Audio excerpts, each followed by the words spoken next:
من الأموال والأنفس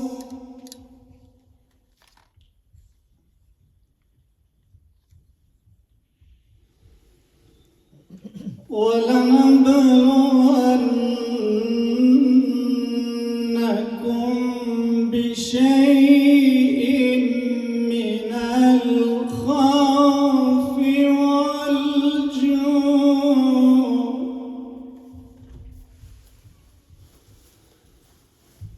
ونقص من الأموال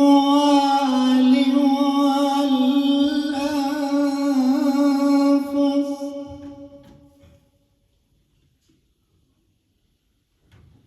ونقص من الأموال والأنفس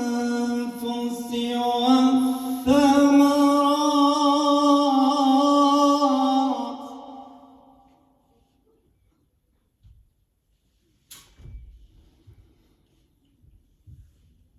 وبشر الصابرين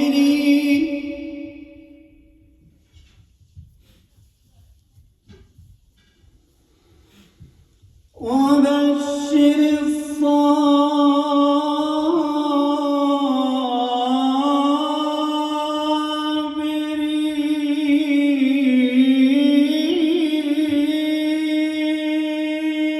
الصابرين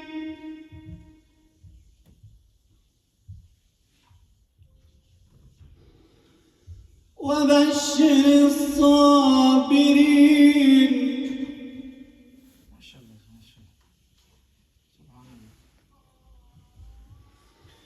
وبشر الصابرين الذين إذا أصابتهم مصيبة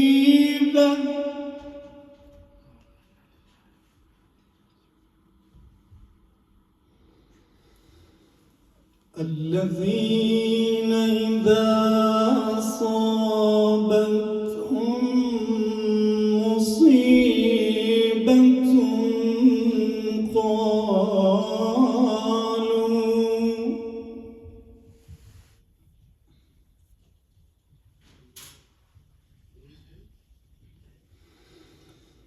وبشر الصابرين الذين إذا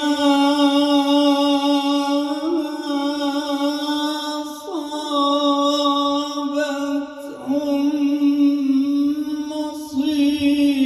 مصيبة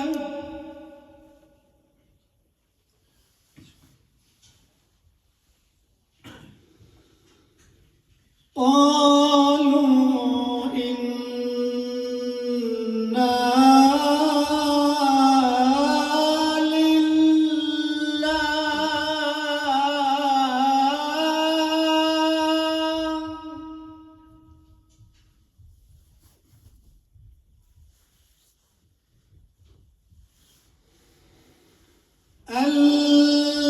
الذين إذا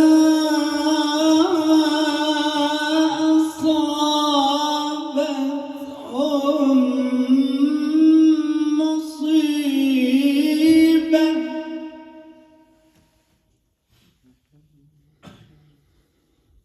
الذين إذا أصابتهم مصيبة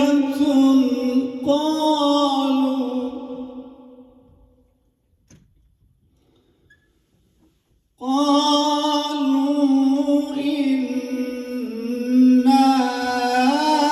لله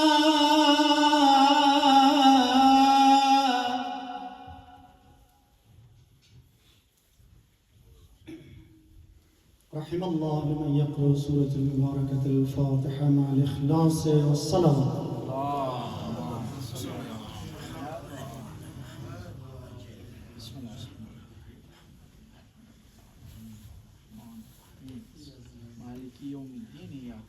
نعبد وإياك نستعين اهدنا الصراط المستقيم صراط الذين أنعمت عليهم غير المغضوب عليهم ولا الضالين بسم الله الرحمن الرحيم قل هو الله أحد الله الصمد لم يلد ولم يولد ولم يكن له كفوا أحد.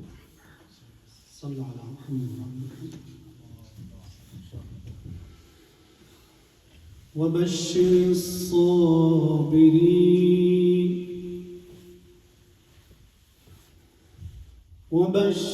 الصابرين الذين إذا أصابتهم مصيبة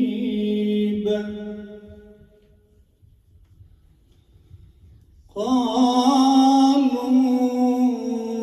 إنا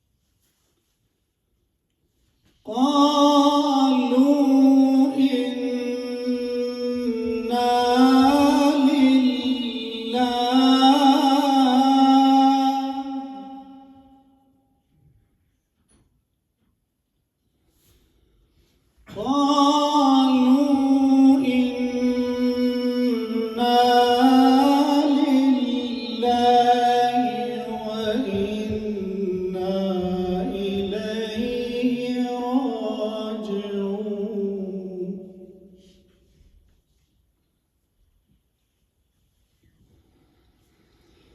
الله أكبر الله أكبر ولله الحمد.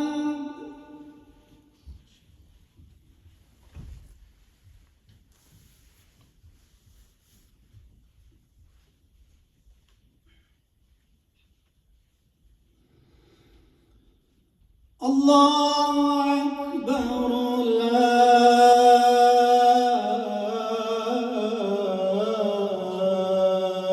إله إلا الله.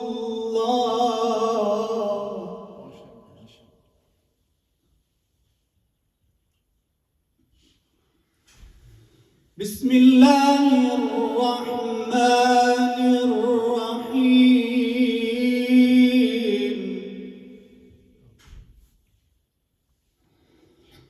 إذا السماء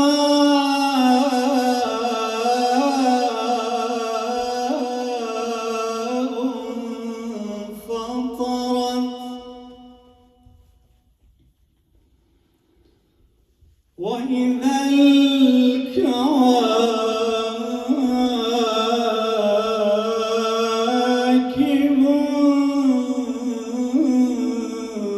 انتثرت وإذا البحار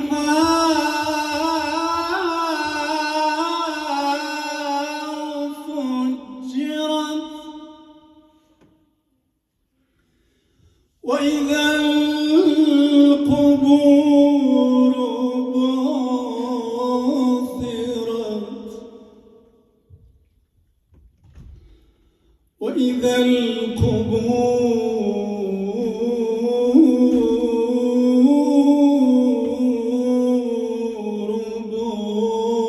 بعثرت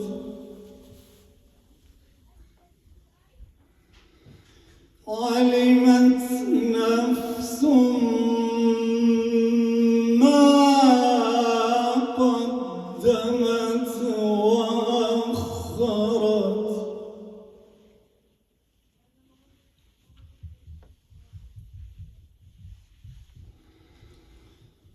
يا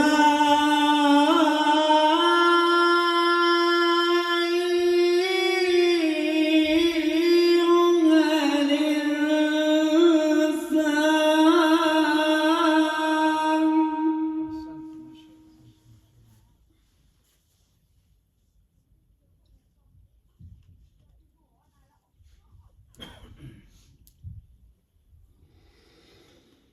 يا أيها الإنسان ما غرك بربك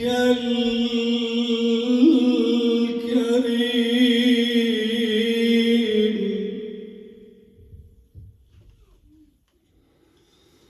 يا أيها الإنسان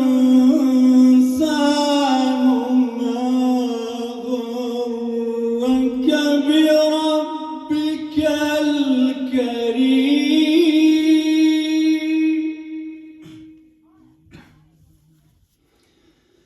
الذي خلقك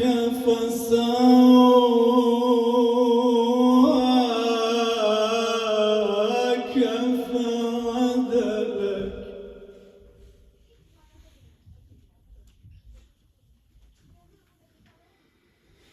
في أي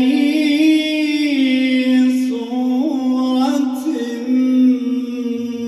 ما شاء ركبك كلا بل تكذبون بالدين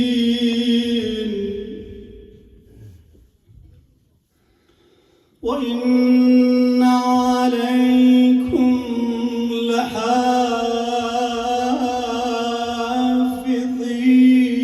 لحافظين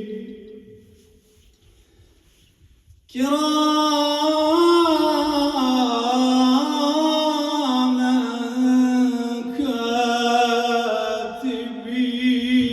كاتبين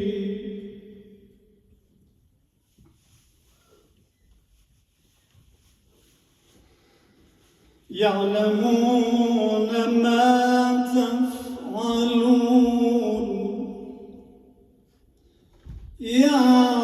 يعلمون ما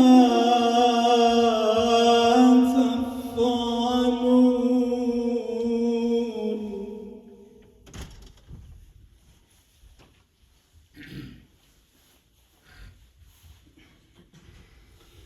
إن الأبرار لفي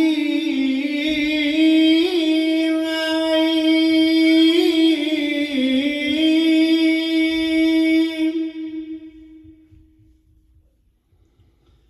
وإن الفجار لفي جحيم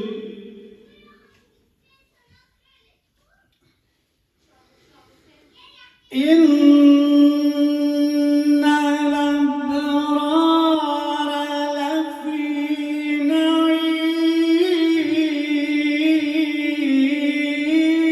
نعيم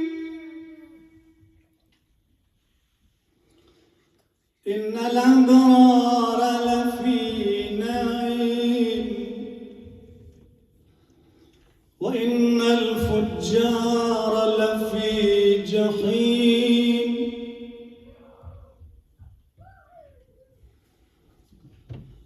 إن الأبرار لفي نعيم وإن الفجار لفي جحيم.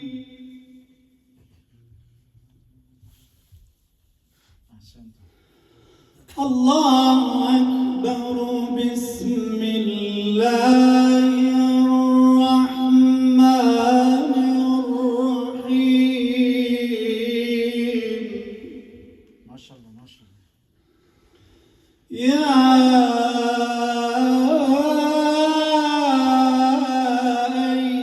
أيتها النفس المطمئنة يا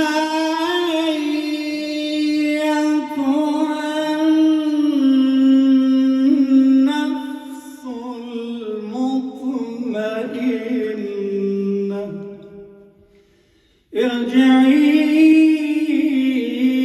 إلى ربك راضية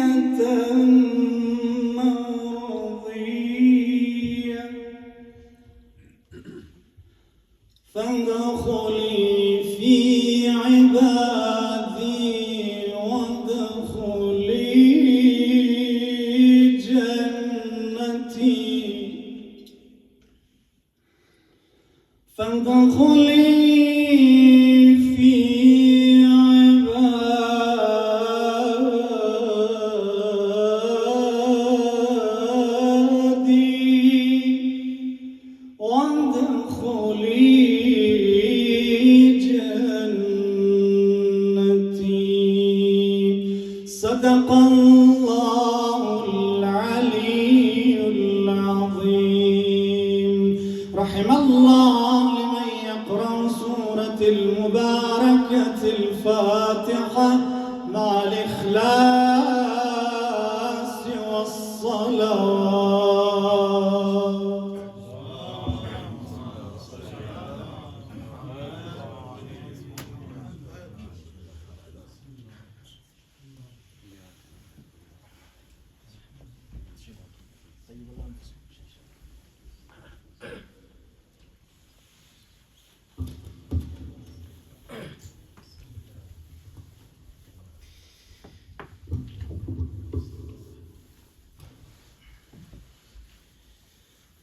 من الشيطان الرجيم.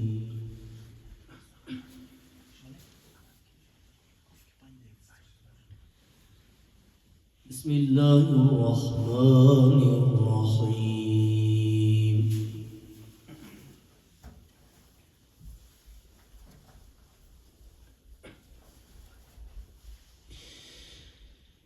وسيق الذين اتقوا ربهم إلى الجنة زمرا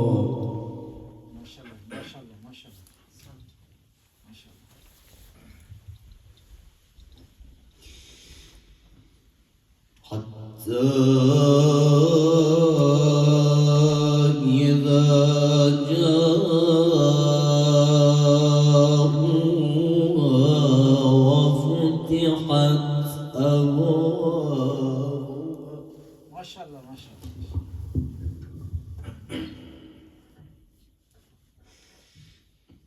وقال لهم خزنتها سلام عليكم طبتم. ما شاء الله.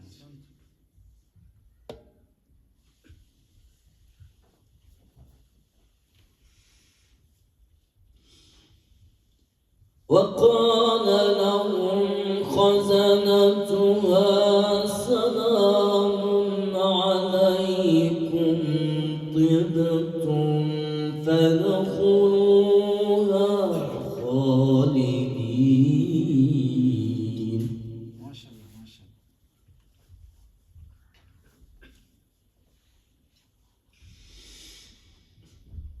وقالوا الحمد لله.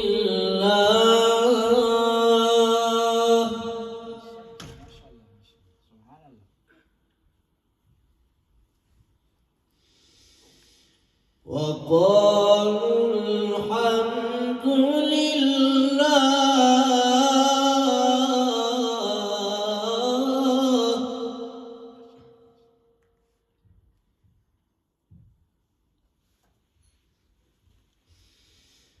وقالوا الحمد لله الذي صدقنا وعده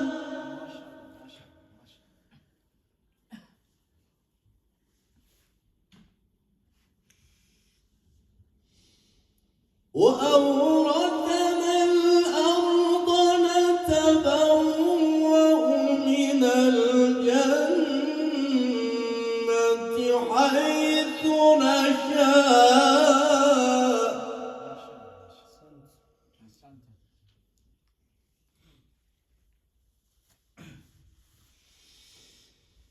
فنعم أجر العاملين.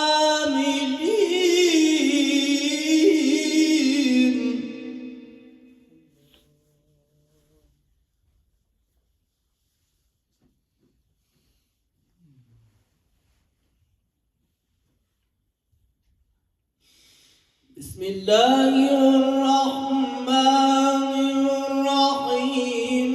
والضحى والليل إذا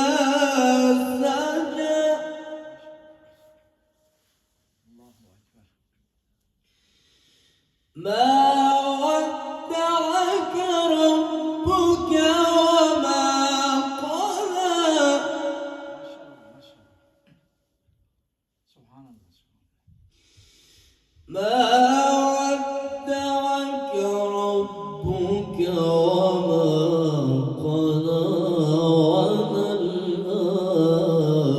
وللآخرة خير لك من الأولى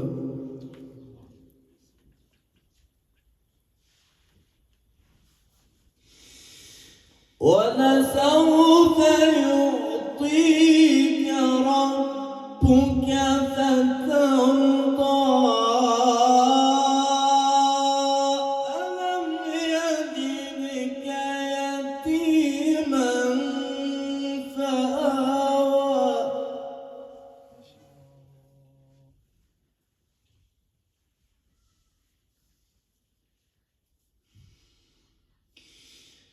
ما ودعك ربك وما قلى وللآخرة خير لك من الأولى صوت جميل ما شاء الله.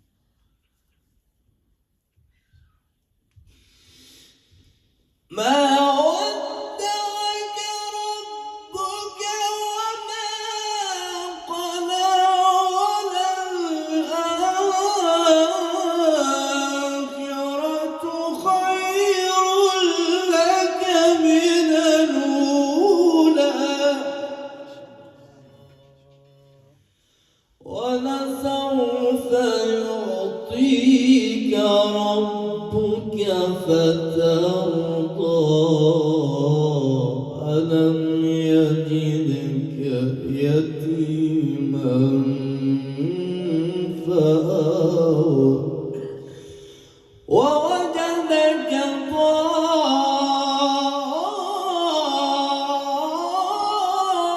ضالا فهدى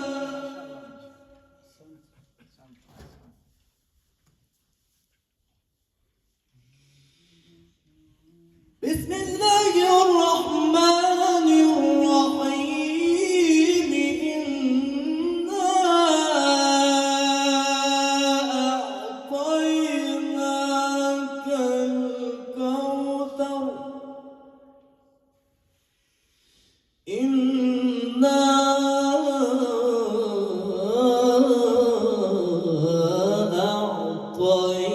أعطيناك الكوثر فصل لربك وانحر إن شانئك هو الأبتر صدق الله العلي العظيم وصدق رسوله النبي الأمين الكريم ونحن على ذلك من الشاهدين والشاكرين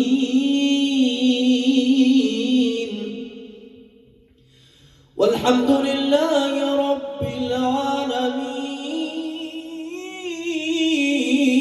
العالمين اللهم ربنا يا ربنا تقبل منا إنك أنت السميع العليم وتب علينا إنك أنت التواب الرحيم واهدنا إلى الحق وإلى طريق مستقيم ببركة ختم القرآن العظيم واعف عنا يا كريم واغفر لنا ذنوبنا بفضلك وجودك وكرمك يا أكرم الأكرمين ويا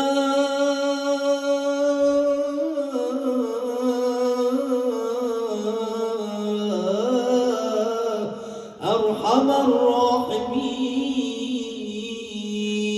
الراحمين. الفاتحة.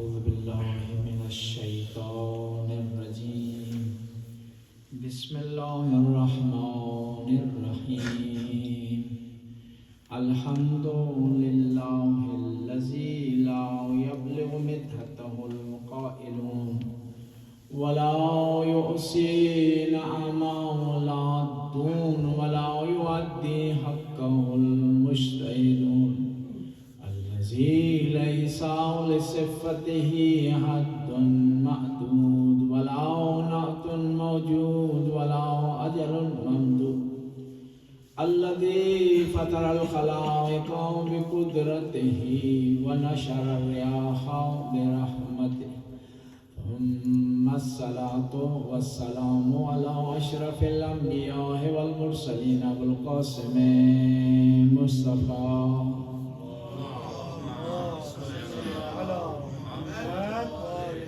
وعلى عترته الطيبين الطاهرين المعصومين المظلومين ولعنة الدائم على أعدائهم أجمعين من الآن إلى لقاء يوم الدين قال رسول الله صلى الله عليه وآله وسلم الناس في نيام وإذا ماتوا انتبهوا صلى الله عليه وسلم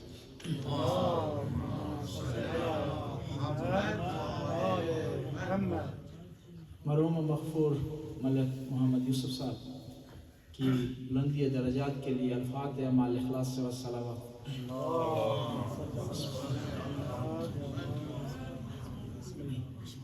الرحمن الرحیم مالک یوم الدین ایاک نعبد و ایاک نستعین اهدنا الصراط المستقیم صراط الذین انعمت علیہم غیر المغضوب علیہم ولا الضالین بسم اللہ الرحمن الرحیم قل هو اللہ احد اللہ الصمد لم یلد ولم یولد ولم یکن له کفوا احد.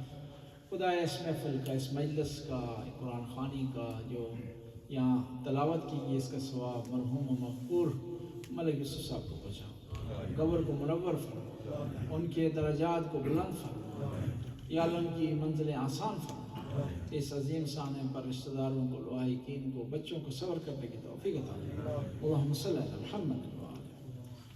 پیغمبر گرامی کا ارشاد ہوتا ہے کہ لوگ غفلت میں ہیں اور جب موت انہیں آئے گی تو یہ جاگ اٹھیں گے.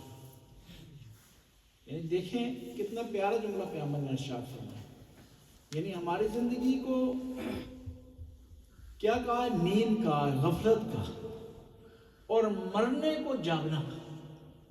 یہ کیوں کہا پیغمبر؟ یعنی جب اس دنیا میں ہم غافل ہیں، ہمیں نہیں اس بات کی طرف توجہ نہیں ہے کہ مرنے کے بعد ہم نے جواب دینا ہے، ہم سے پوچھا جائے گا، سوال کیا جائے گا، ایک ایک لمحے سے متعلق سوال کیا جائے گا.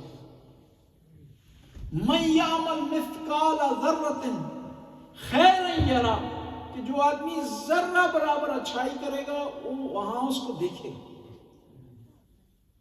ذرہ برابر برائی کرے گا اس کو وہاں دیکھے گا. جب ہمیں پتا ہے کہ ہم نے ایک دن دنیا سے چلے جانا ہے، دنیا میں بہت ساری ایسی چیزیں ہیں جو یقینی نہیں ہیں، ہم ان پر یقین رکھتے ہیں، اور موت جو یقینی ہے اس پر یقین نہیں رکھتے. جب کوئی فوت ہوتا ہے تھوڑی دیر کے لیے پریشان ہوتے ہیں، ہم تھوڑی دیر کے لیے غمگین ہوتے ہیں، پھر اس کے بعد اپنے کاروبار میں لگ جاتے ہیں. حالانکہ زندگی اور موت سے متعلق سوچنا، سمجھنا، پلان بنانا ساتھ ساتھ چلنا چاہیے. کوئی بھی دنیا میں ایسا نہیں ہے کہ جس کو موت نہ آئے. بڑے بڑے آپ محلوں میں کیوں نہ ہو، قلعوں میں کیوں نہ ہو، فورٹ میں کیوں نہ ہو، ایک دن آپ دنیا سے چلے جائیں گے. یدرککم الموت لو کنتم فی بروج مشیدہ. قرآن کہہ رہا ہے کہ موت تمہیں پا لے گی، تمہیں درک کر لے گی، تم تک پہنچ جائے گی اگرچہ تم بڑے قلعے میں کیوں نہ. جب موت یقینی ہے، اس سے چھٹکارا نہیں، اس سے چارہ نہیں، تو اس کے لیے سامان تیار کرنا چاہیے. کیونکہ ہمارا یقین ہے کہ موت فنا ہونے کا نام نہیں ہے، ختم ہونے کا نام نہیں ہے، نیستی اور نابودی نہیں ہے، بلکہ اس دنیا سے دوسری دنیا کی طرف منتقل ہونا ہے۔ جب دوسری دنیا کی طرف منتقل ہونا ہے، ہم نے ایک سفر طے کرنا ہے، تو اس کے لیے تیاری کیوں نہیں ہے؟ اس کے لیے سامان تیار کیوں نہیں کرتے؟ آج ہم ملک یوسف صاحب کے لیے یہاں اکٹھے ہوئے ہیں، کل معلوم نہیں ہم میں سے کسی اور کا یہ معاملہ ہو۔ اب ملک یوسف دنیا سے ان کا رابطہ کٹ گیا، ان کے اعمال کی فائل بند ہو گئی ہے، ان کی نیکیوں میں اضافہ نہیں ہو سکتا، لیکن میں اور آپ، ہمارے لیے فرصت ہے، ہمارے لیے چانس ہے۔ اور دنیا سے جو انسان جاتا ہے نا، تو کوئی بھی نہیں کہتا کہ اس نے کتنی پراپرٹی چھوڑی، کوئی نہیں کہتا کہ کون سے کس قسم کے گھر میں رہتا تھا، کوئی بھی یہ نہیں کہتا کہ کون سی سواری کون سی گاڑی اس کے پاس تھی۔ کیا ہوتا ہے کہ اس کے اعمال اچھے تھے، اور آگے بھی نہیں پوچھا جاتا۔ دنیا والے کہتے ہیں نا کہ اس نے اپنے بچوں کے لیے یہ گاڑی چھوڑی، یہ مکان چھوڑا۔ آخرت میں جو قبر میں ہے وہاں نہیں پوچھا جاتا، وہاں یہ نہیں معاملہ ہوتا کہ کون سی چیز چھوڑ کر آیا اور کہاں یہ رہتا تھا، سواری اس کی کیا تھی، لباس اس کا کیا تھا، کون سے اوزار استعمال کرتا تھا، یہ نہیں پوچھا جاتا۔ وہاں پوچھا جاتا ہے کہ لے کر کے آئے ہو، عقیدہ تمہارا کیسا تھا، نماز پڑھی یا نہیں پڑھی، حق و حقوق ادا کیے یا نہیں کیے، اپنی زبان کو کنٹرول میں رکھا یا نہیں رکھا، من ربک کا، من دینک کا، من امامک کا، ما قبلتک کا، وہاں سوال ہو۔ حج اگر بجا لایا ہوگا تو قبلے کا بتا سکے گا نا،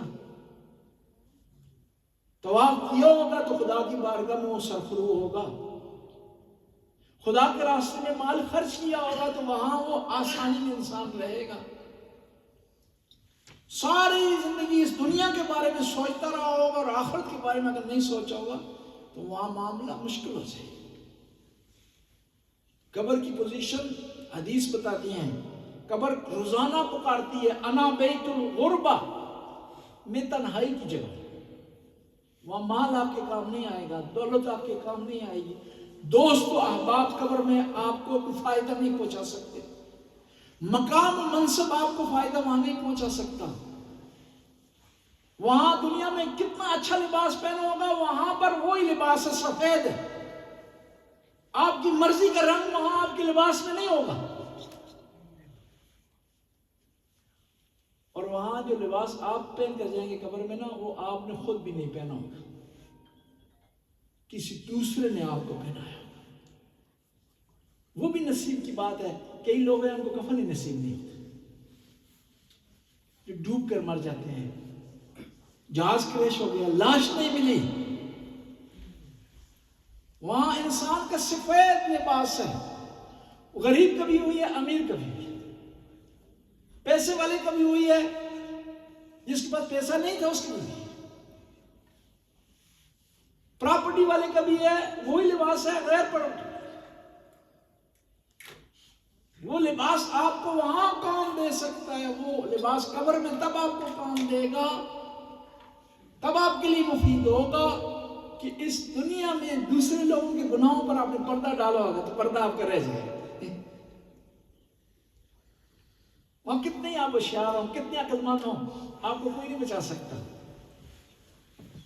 وہاں گناہ آشکار ہو جائیں گے، غلطیاں عیاں ہو جائیں گی، زبانیں بول پڑیں گی، ہاتھ بولیں گے۔ وہاں آپ کو آپ کے گناہوں پر کوئی چیز پردہ نہیں ڈال سکتی۔ کون سی چیز آپ کے گناہوں پر پردہ ڈالے گی؟ جب اس دنیا میں دوسری مسلمانوں کے گناہوں پر آپ نے پردہ ڈالا۔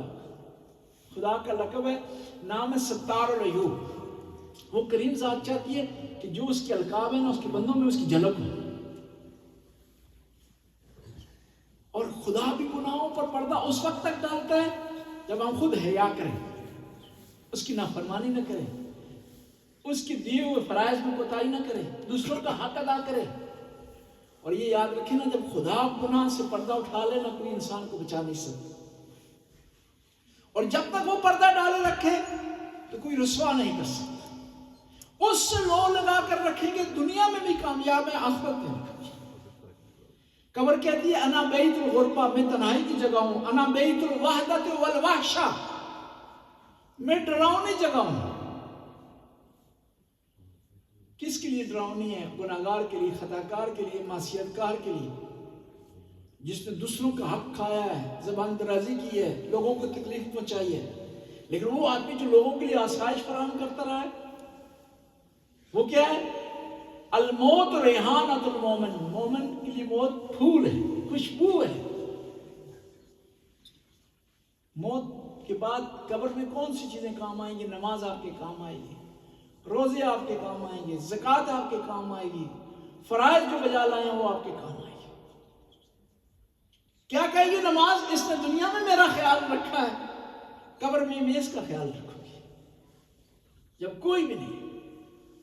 کہتے ہیں جب دفنا لیا جاتا ہے نا آدمی کو، دفنانے کے بعد سب لوگ چلے جاتے ہیں، مردہ پریشان ہوتا ہے، خدا کی آواز آتی ہے کہ میرے بندے پریشان نہ ہونا، دنیا تجھے چھوڑ کے چلی گئی ہے، بیٹا بھی چلے گیا، بیوی بھی چلے گی، دوست بھی چلے گئے، لیکن میں تیرا غمخوار ہوں قبر میں، تجھے تنہا نہیں رہنے دوں گا، تجھے پریشان نہیں ہونے دوں گا، تجھ پر پریشانی طاری نہیں ہونے دوں گا۔ یہ تب ہوگا جب اس دنیا میں خدا کے ساتھ انسان رابطے میں رہا ہو۔ دنیا میں آپ خدا سے رابطے میں رہیں گے، قبر میں خدا آپ کے ساتھ رابطے میں رہے گا۔ دنیا میں آپ کوشش کریں وہ کام کریں جو قبر میں کام آپ کو آتے ہیں۔ اعمل للآخرہ کأنک تموت غدا، کہ آخرت کے لیے اس طرح کام کریں جس طرح آپ نے اگلے مرحلے اس دنیا سے چلے جانا۔ پھر کیا کہتی ہے قبر؟ انا بیت التراب، میں مٹی ہوں۔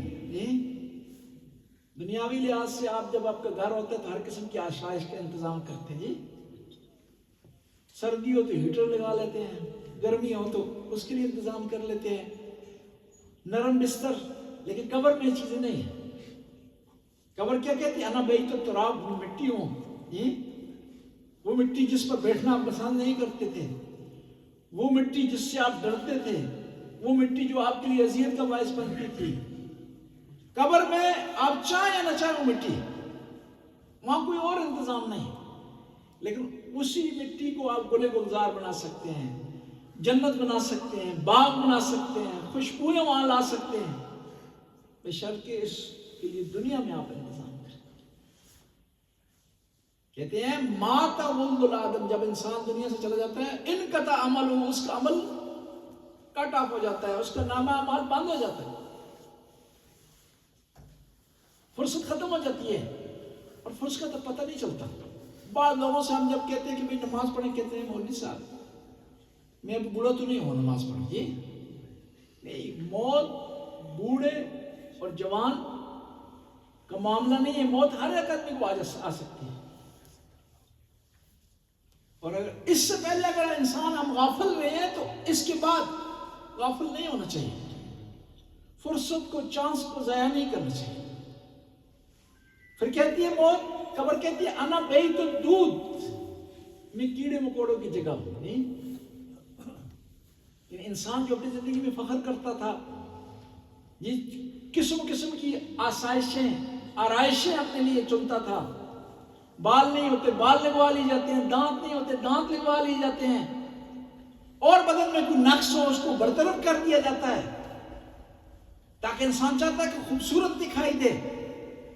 اگر چاہتا ہے قبر میں بھی خوبصورت دکھائی دے، وہاں پر بھی دیکھنے کے قابل رہے، اس دنیا میں انسان اعمال کرے۔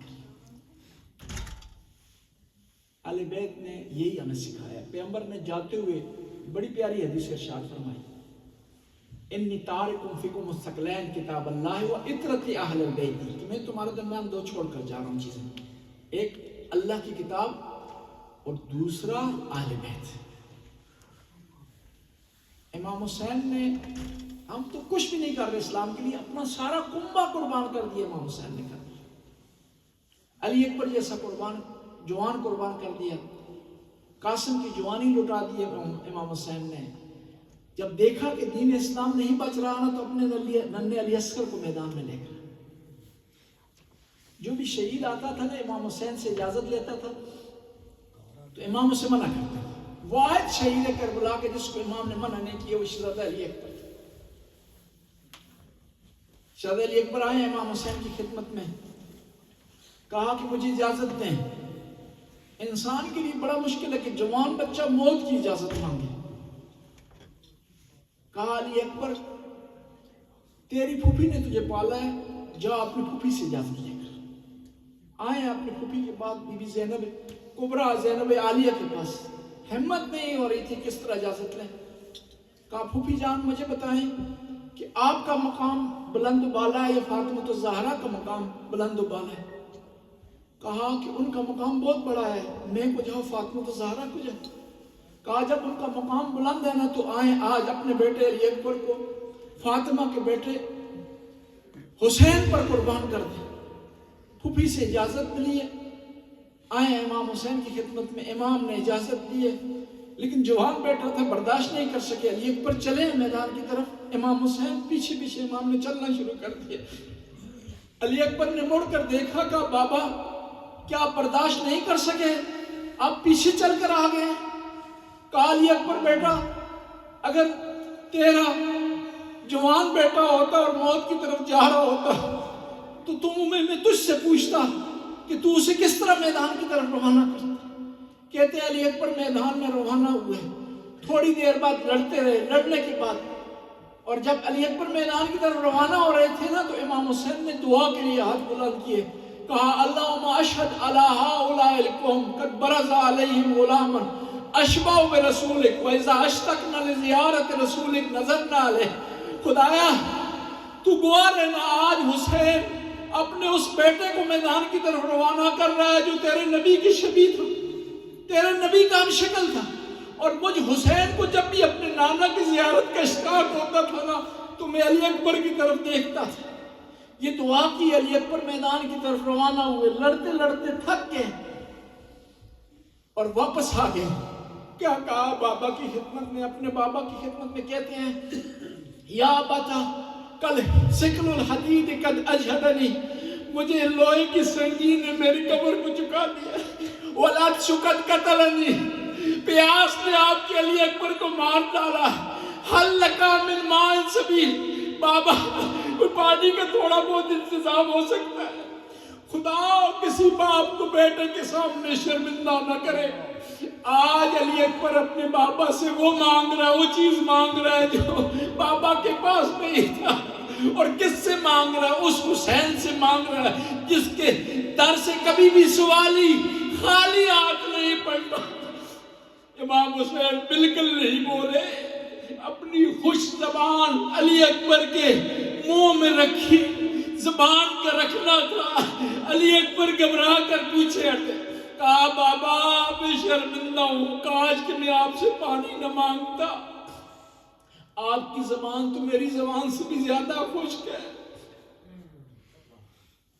امام علی اکبر دوبارہ میدان کی طرف پلٹے. ذہن میں خیال تھا کہ میرے بابا پیاسے. ہر شہید جب میدان میں جاتا تھا گھوڑے سے گرتا تھا, امام حسین کو مدد کے لیے پکارتا تھا. جب علی اکبر گھوڑے سے گرے نا امام حسین کو مدد کے لیے نہیں پکارا. کیا کہا؟ کہا بابا آپ کا علی اکبر پیاسا نہیں رہا. ہاذا جدی رسول اللہ, یہ میرے سامنے نانا رسول اللہ آ گئے ہیں اور ہاتھ میں جام کوثر لیے ہوئے ہیں اور کہتے ہیں علی اکبر جلدی کر, میں نے تیری پیاس کے لیے انتظام کر دیا. جب علی اکبر گھوڑے سے گرے ہیں نا امام حسین دوڑتے ہوئے علی اکبر کی لاش پر آئے ہیں, سر کو گود میں لیا ہے. بڑا پیارا انداز تھا امام کا.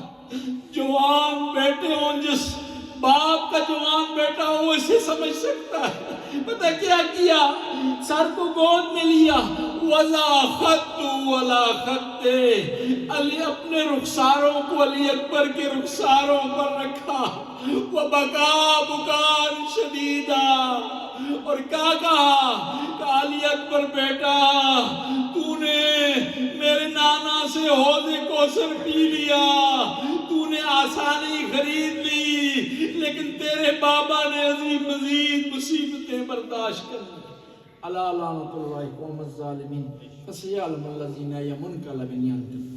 خدایا اس قرآن کی تلاوت کو کے ثواب کو، اس مجلس کے ثواب کو، ان مومنین اور مومنات جو تشریف لائے ہیں ان کی اجر کو ملک یوسف صاحب کے نام اعمال میں درج فرما، ان قبر کو منور فرما، ان کے درجات کو بلند فرما، یا اللہ ان کی منزلیں آسان فرما، انہیں نبی کریم کی آل بیت کی زیارت نصیب فرما، خدایا ان کی قبر کو جنت بنا دے، جنت کے باغوں میں سے ایک باغ بنا دے، یا اللہ جو یہاں تشریف لائے ہیں خدایا ان کے آنے کو قبول فرما، انہیں اجر عطا فرما، خدایا تو غفور رحیم ہے، رحم کرنے والا ہے، کرم کرنے والا ہے، خدایا اس غم کو ملک خاندان کے لیے آخری غم قرار دے، انہیں ہر قسم کے غم سے محفوظ فرما، آل بیت کے غم کو صحیح معنی میں منانے کی توفیق عطا فرما، خدایا تو غفور رحیم ہے، رحم کرنے والا ہے، کرم کرنے والا ہے، ہمیں اپنی قبروں کو خود سامان تیار کرنے کی توفیق عطا فرما، ہر وہ کام کرنے کی توفیق عطا فرما جس سے قبر منور ہو جاتی ہے، اور ہر اس کام سے پرہیز کرنے کی توفیق عطا فرما جو قبر کو تاریک بنا دیتا ہے، قبر کو اندھیرا بنا دیتا ہے، اندھیرے والی جگہ بنا دیتا ہے، خدایا تو غفور رحم کرنے والا ہے، کرم کرنے والا ہے، تیری بارگاہ میں ہم عاجزی سے عرض کرتے ہیں ہماری اس عبادت میں، قرآن کی تلاوت میں خدایا کو خطاؤں سے معاف فرما، ربنا آتنا فی الدنیا حسنہ وفی الآخرۃ حسنہ وقنا عذاب النار۔ آخر میں ایک دم پھر ملک یوسف صاحب کے ایصال ثواب کے لیے الفاتحہ مع الاخلاص والصلوات۔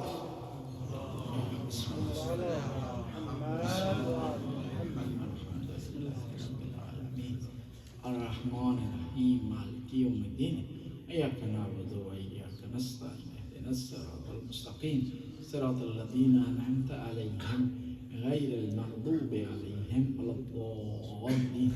بسم اللہ الرحمن الرحیم قل هو اللہ احد اللہ الصمد لم یلد ولم یولد ولم یکن له کفوا احد۔ اللهم صل علی محمد وآل محمد وسلم علی محمد وآل محمد وبارک علی محمد وآل محمد وارحم محمد وآل محمد كما صليت وسلمت وباركت وترحمت على إبراهيم وآل إبراهيم إنك حميد مجيد، وصلى الله على جميع الأنبياء والمرسلين۔ اللهم اغفر للمؤمنين والمؤمنات والمسلمين والمسلمات الأحياء منهم والأموات، اللهم طاب بيننا وبينهم بالخيرات إنك مجيب الدعوات إنك على كل شيء قدير۔ صلوات اللهم صل على محمد وعلى محمد۔